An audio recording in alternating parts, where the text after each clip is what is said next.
गंगा जी के ऊंची अररिया ते बैया एक रोबल हो।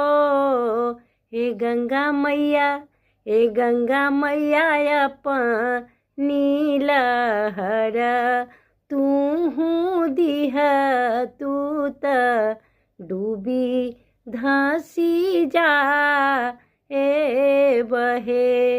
ए गंगा मैया अपनी लहर तूहू दिह, तू त डूबी धसी जा ए बहे।